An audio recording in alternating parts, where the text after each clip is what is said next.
An eye-opening series that's breaking the silence, revealing true stories, and sharing solutions to help us get beyond the pandemic. An eye-opening series that's breaking the silence, revealing true stories, and sharing solutions to help us get beyond the pandemic. Well, greetings, everyone. Welcome to Beyond the Pandemic. My name is Eugene Dean. Today, I'll be your host. And today, we have a special community conversation. We're going to be talking to Michael Watson and Sophia Cannonier. I think most people are familiar with the experience they had when they traveled last year. And so they've traveled again, and they've come on just to tell us a bit about the experience they had this time. I just wanted to open up, though, to talk a bit about the CAST, the Collective Action Solidarity Trust. So for those of you who may not be familiar with the CAST, I just want to lead into this interview with a brief overview.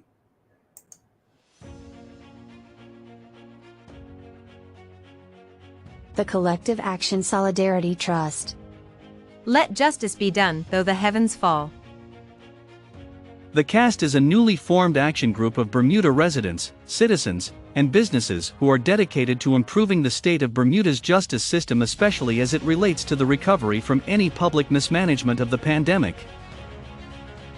The CAST holds the view that many of the potentially excessive pandemic protocols may have caused injury to a wider cross-section of individuals and businesses than was absolutely necessary. Those aggrieved have a right to be heard as a matter of natural justice and public safety. We invite all interested parties and individuals of Bermuda to carefully document the range of physical, financial, legal, emotional, and mental damages they have suffered or may still be suffering from the alleged mishandling of the pandemic. To participate in the adjudication process, please visit our website, jointhecast.org, and submit your claim by Thursday, April 14, 2022. The Collective Action Solidarity Trust. Let justice be done, though the heavens fall.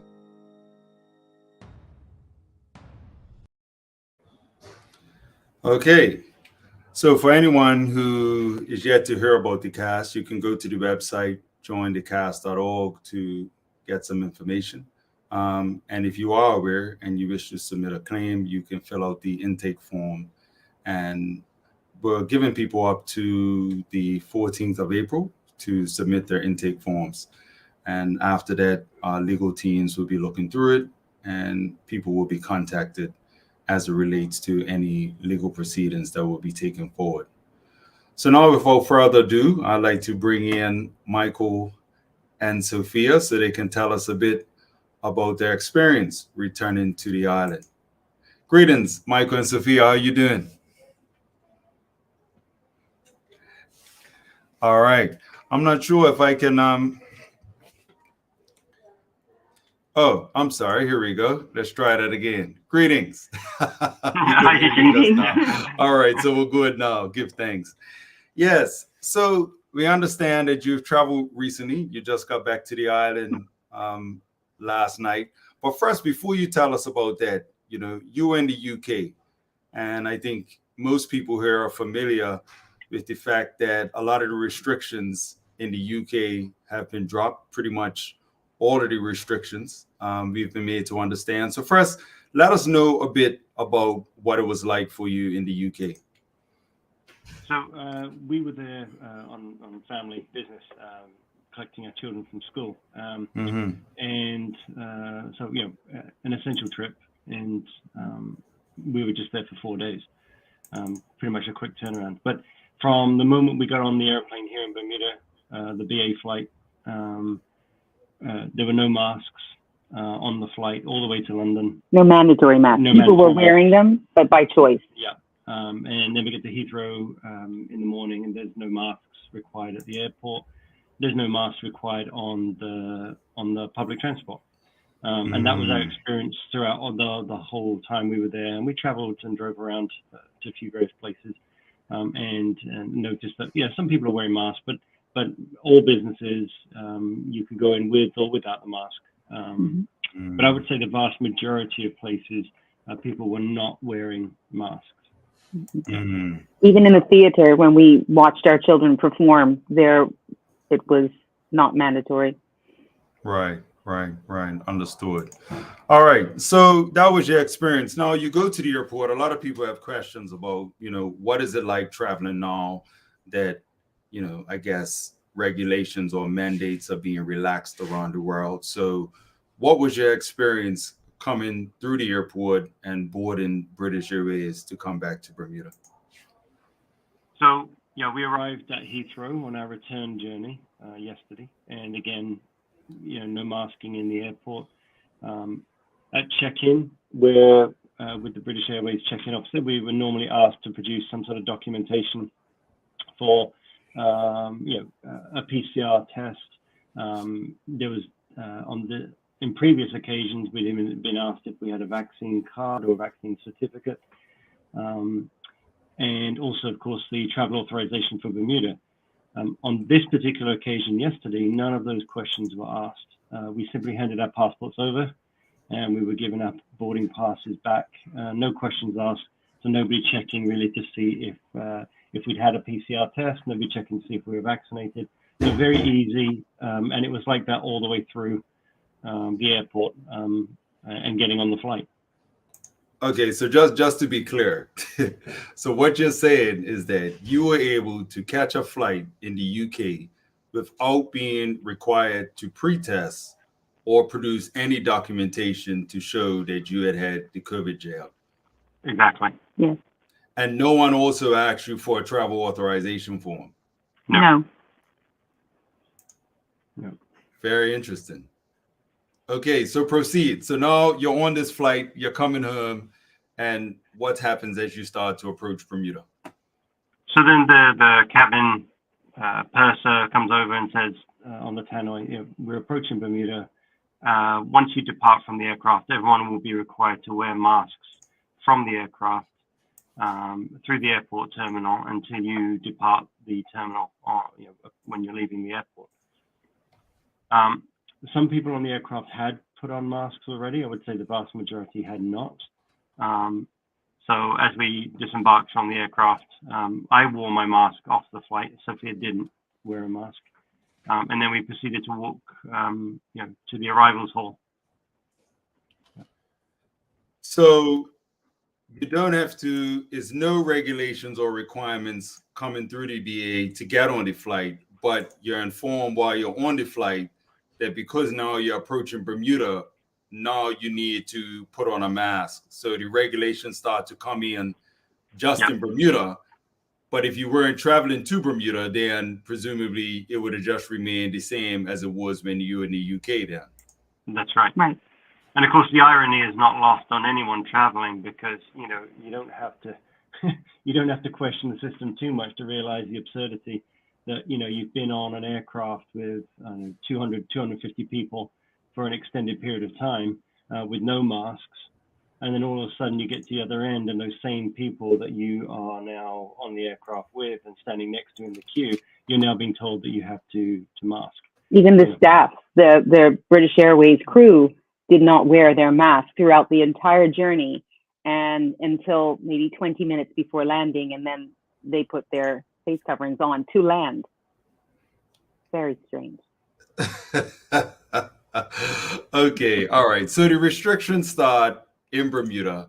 Now the flight is landed, and what do you start to encounter when you land in Bermuda? So we make our way to the arrivals hall. There's, I think it was 2 British Airways representatives at the end of the jetway. One commented to me about how my mask was below my nose and told me to put it up over my nose. Meanwhile, Sophia didn't have a mask on and just walked straight past. And then... they acknowledged me and I said hello, but I did not put a mask on. Yeah.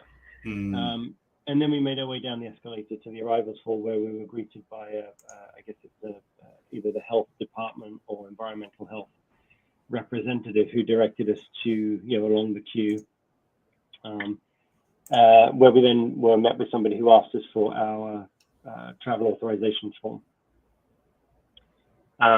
To which we exclaimed, we had not filled it out.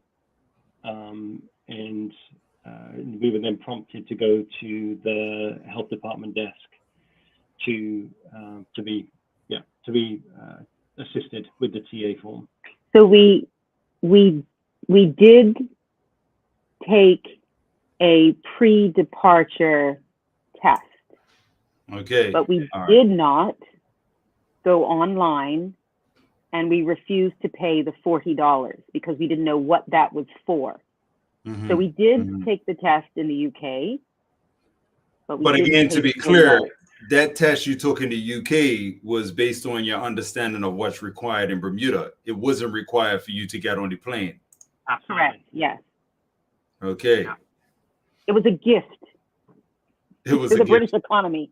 That's what it was. It was a gift to the British economy because, that's the other thing. So you have to pay for these tests. It's not like people are giving these tests away. You actually have to pay for these tests when you go in. £99, Eugene. £99 for a fit-to-fly test for one person. And that was interesting. What? Because all through the line to line up, no one wore a mask in this huge mall.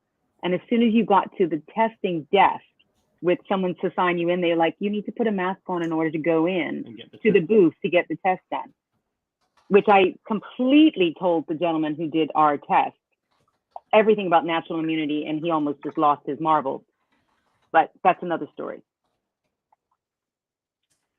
So there's still a lot of money being made on these testing, basically a Q-tip and a solution, right? That's and you're paying basically for somebody's time to do these tests. And then, of course, the lab procedures on the other end of it. But £99 for a fit-to-fly test, and we're a family of four.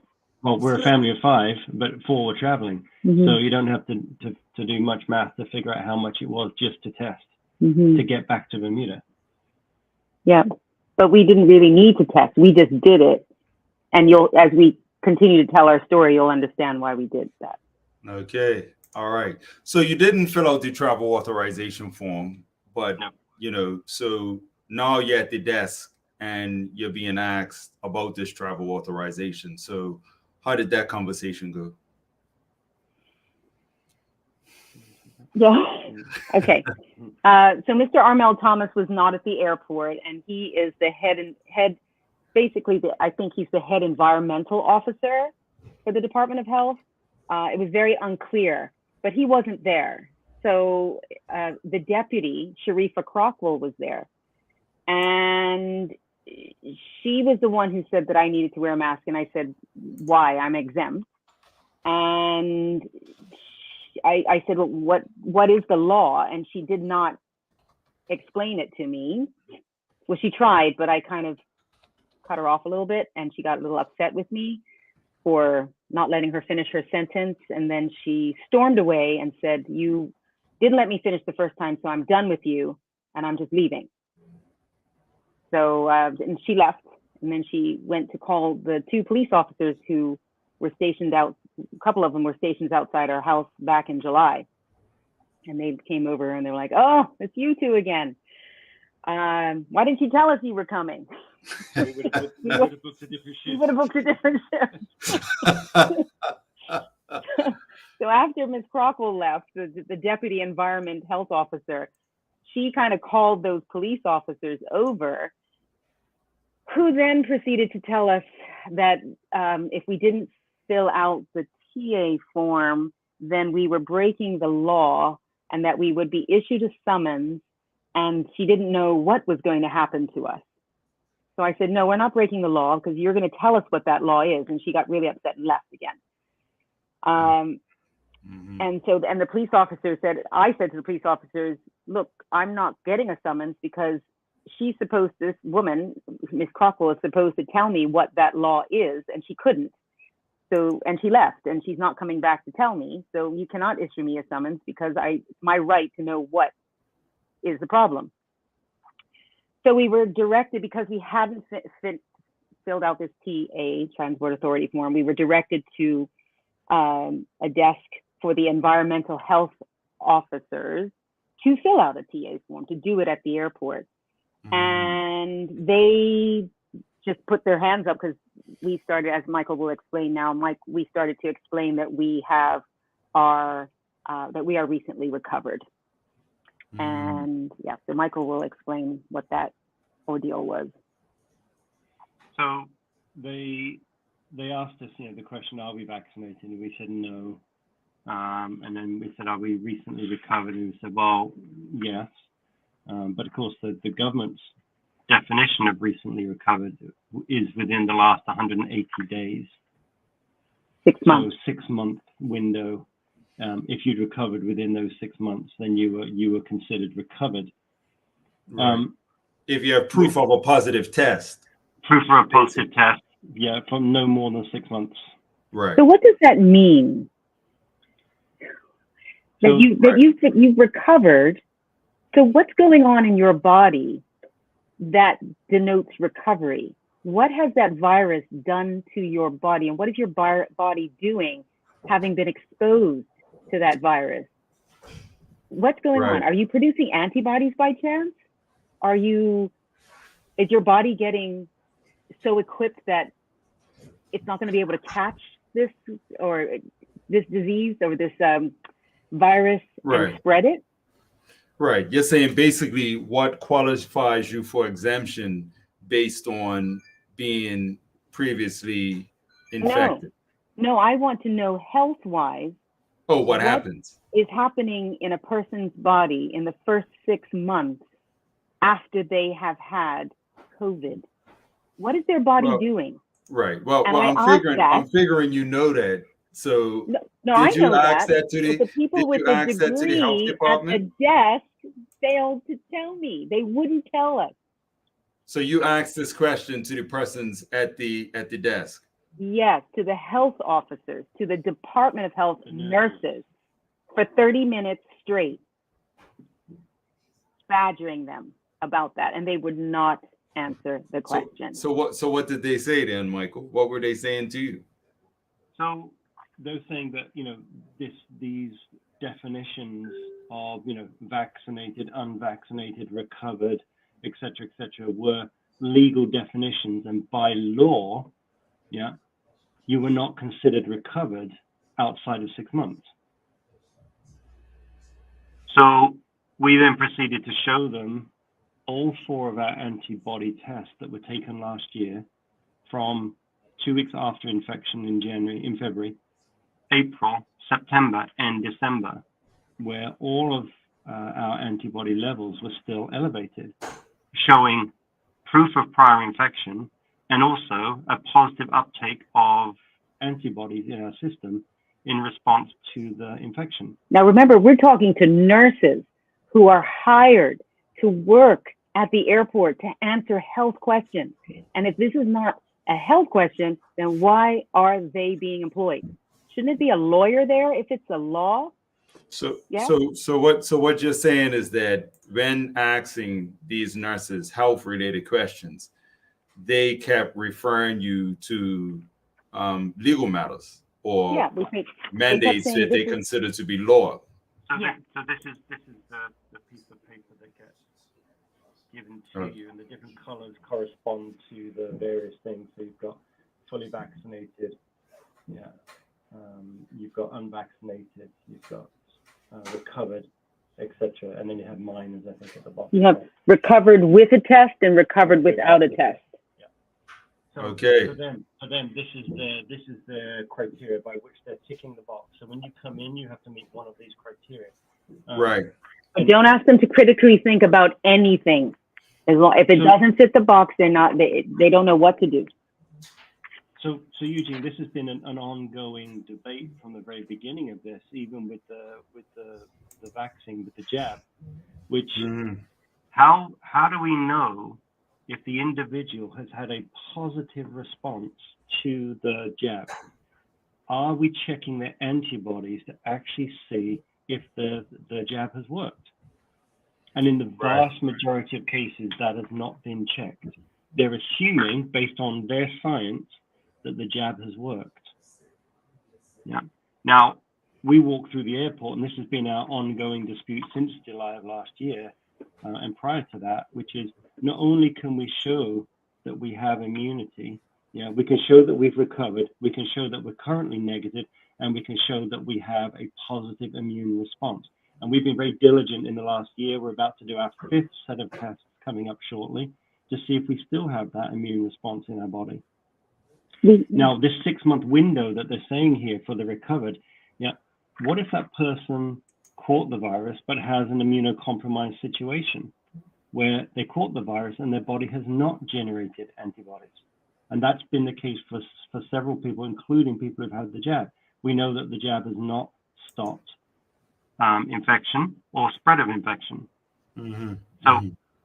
So under that criteria of using that idea, like both the vaccine and of course what they're saying now is if you have recovered within 6 months, there is a possibility, a chance that your body has produced antibodies, but nobody is checking. Where we went ahead and checked, we can not only prove we have heaps of data and science behind our claim, and yet still the nurses who are at the airport, who are there to hear and field health questions, are not able to answer that, and they wouldn't give us their opinion on this situation. They just kept saying, take it up with the law. It's a legal situation. It's a law thing. So do you get the sense that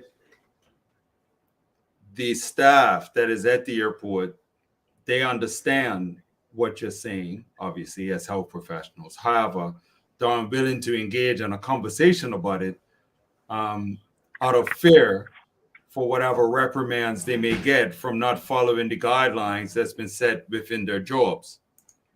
Yeah, absolutely. And one of the things we bumped into last night was just a high degree of fatigue in all of the airport staff that we were confronted with, including the young deputy environmental officer who we overheard her on the phone saying, this is just my job. I don't have to deal with this. Mm-hmm.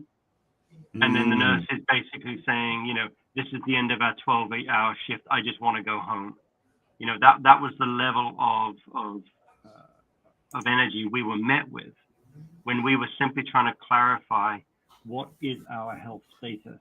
And as health professionals, can you clarify what our position is? Do you believe that the current law situation as it stands is incorrect and unlawful? And they wouldn't answer it. Nope. And they wouldn't even, one of the nurses wouldn't even give us her name. She turned her tag around so that we couldn't see who she was. Of course, I document everything because we are going to court on June 9th, and they will all be in there. So it appears to me that, based on what you're saying, is that there's an unwillingness to engage in any conversation around anything, and that this whole process, because people are not able to provide any type of sound rationale to support what they're being asked to do, or, to, I guess, qualify anything they're saying or disqualify anything that's being brought to them, people are getting frustrated, right, and shutting down or acting out or just breaking down and just avoiding you altogether. So at the end of the day, it seems like your situation just became a nuisance, because now you're coming in asking difficult questions that people are not prepared to take the time to answer. Face to face. Right, face to face. Because on a telephone, you can kind of hide. You know what I mean? But in person is a lot more difficult to look at somebody in their eyes and say something to them that yourself doesn't make any sense, Nope. And you guys are just simply trying to make sense. So it also appears to be, I'm sorry, go ahead, Sophie. I said one of their answers, one of the nurses who did give me her name, she just said, we're law-abiding citizens. We're just doing our job. So what does that mean? Because, there have been unjust laws. So do you just become a law-abiding citizen to unjust laws? Is that what we're getting encouraging? a paycheck, apparently. As long as you're getting your paycheck and that's not compromised, you will follow the law. It's a level of compliance that is mind-boggling and quite pathetic, actually. Right. And Gene, that quote that we spoke about before, it is no measure of health to be adjusted to a profoundly sick system or profoundly sick society. And just because it's normal, doesn't make it healthy. It doesn't make it lawful. But what we're seeing here is that a lot of this behavior is being normalized to the point where people are accepting of very unjust and unlawful ways. Now we've seen this in history repeatedly. If history has taught us one thing, is that we don't learn from history. And this idea that people initially may have been concerned or worried or fearful about some of these laws are now falling in line. The policymakers and legislators are using that fear factor to control that mind think, the way that people are thinking. So people have become very complacent, very compliant, and are not willing to buck the system. And so therefore everything that they say and feel is going to feel very, they're going to be in personal conflict, because a lot of these things do go against a lot of people's beliefs and values directly. We've got a lot of guilty consciences out there, but they're thinking about their job, and I understand it. If you're paid to do a certain job and you don't do it, then you risk the chance of being fired. So I understand that, but it's that the lack of humanity in this process right now. And the comment I made to the nurse last night was, all you have to do is click a box in that computer. This is our lives you're talking about. Now, for the next 4 days, as an unvaccinated person, I have to quarantine for 4 days. That's 4 days of not working. That's 4 days of not being able to go to the grocery store potentially. Totally discrimination. And then I made the comment, that this is maybe only 4 days now, but not so long ago it was 10 days, and prior to that it was 14 days.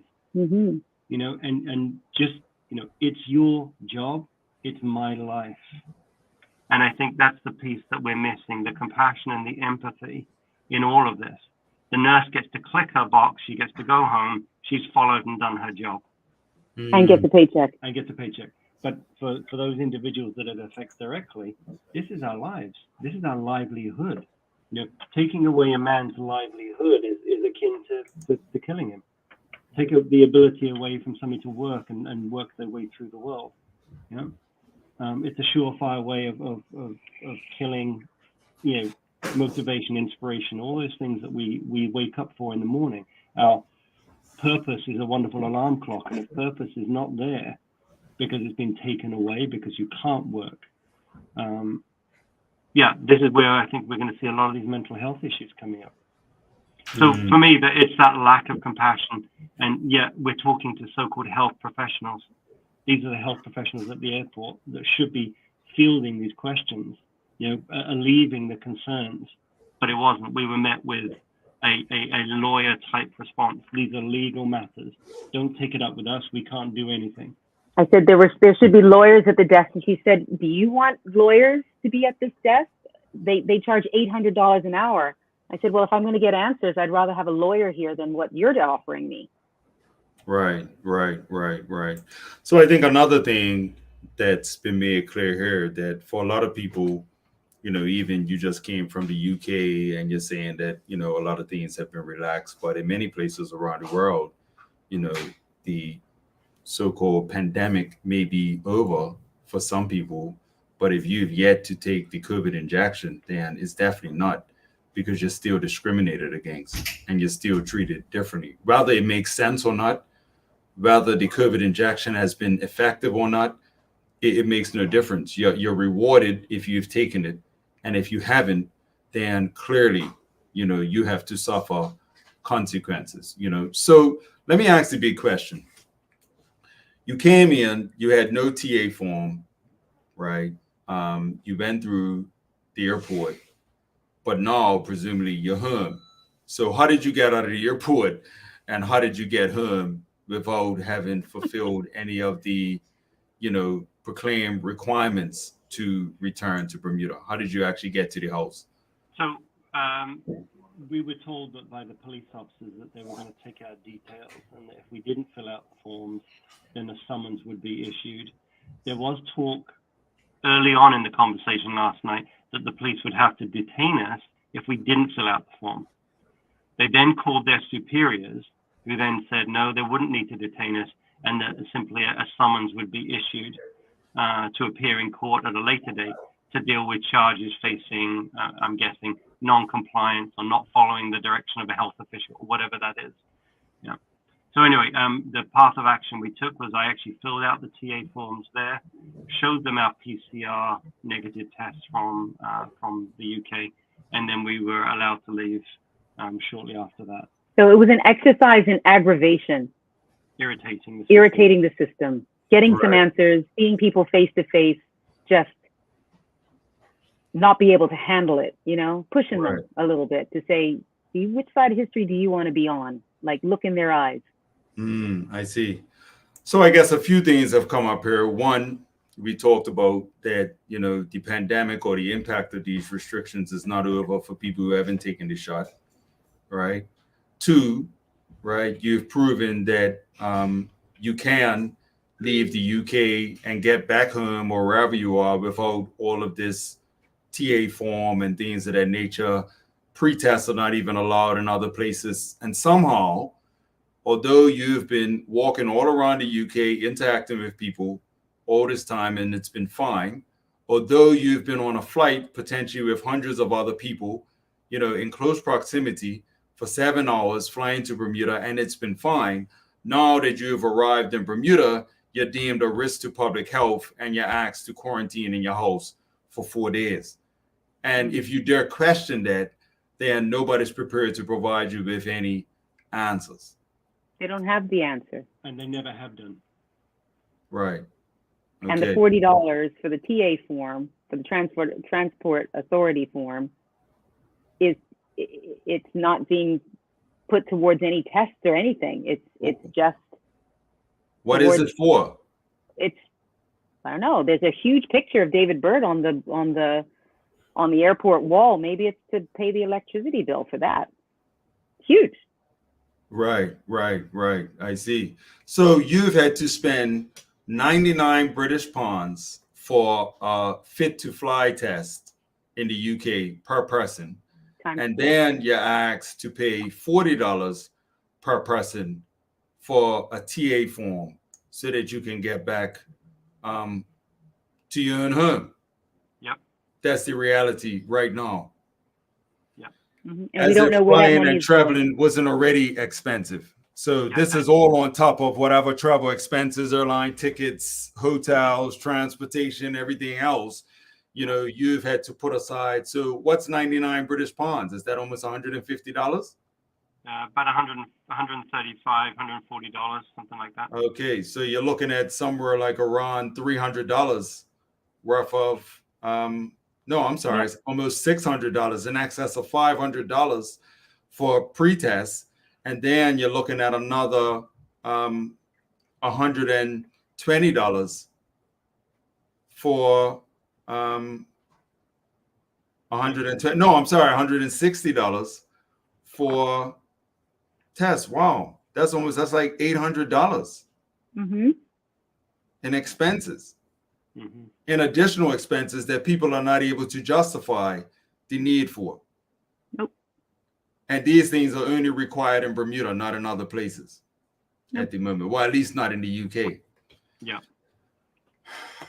All right. So, yeah. Well, give thanks. Join the class.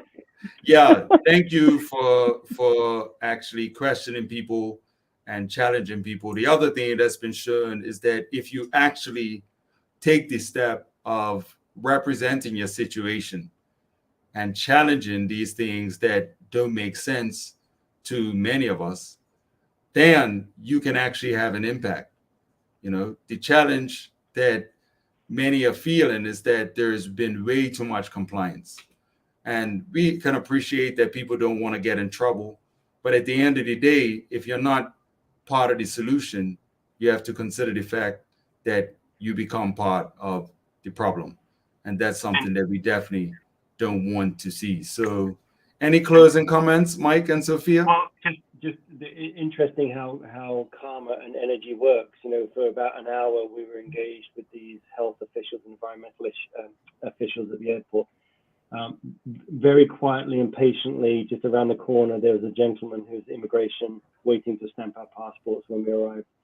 And we approached him and basically, long story short, he then begins to tell us his story about what the pandemic had done for him, and the problems that he'd faced.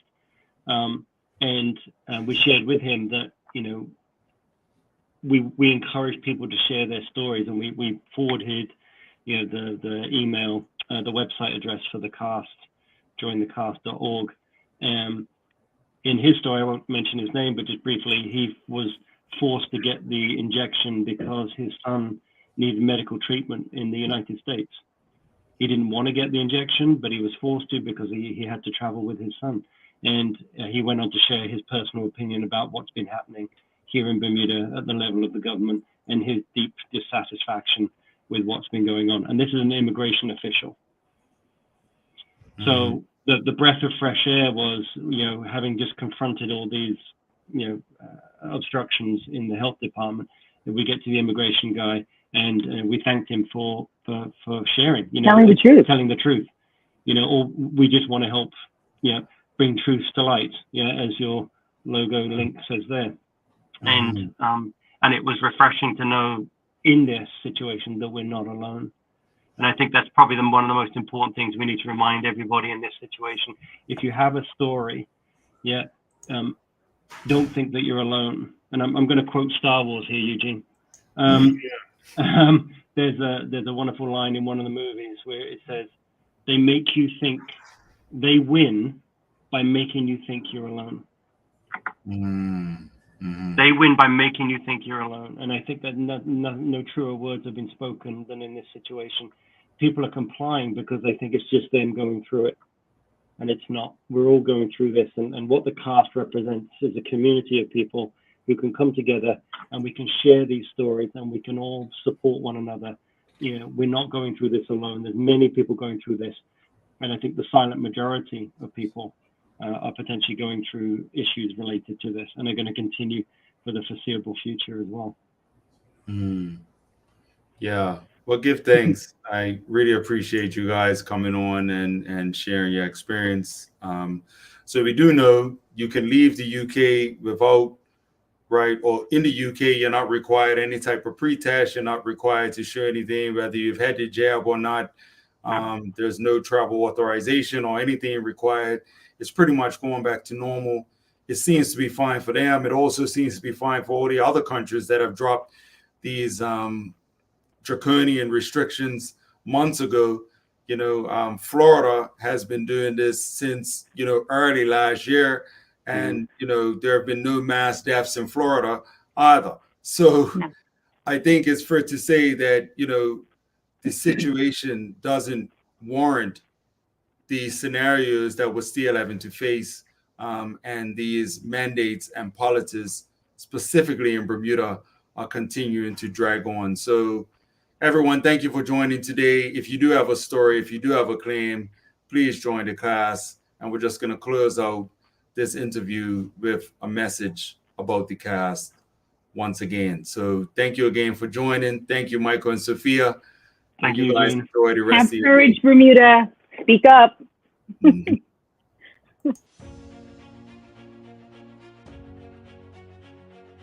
The Collective Action Solidarity Trust.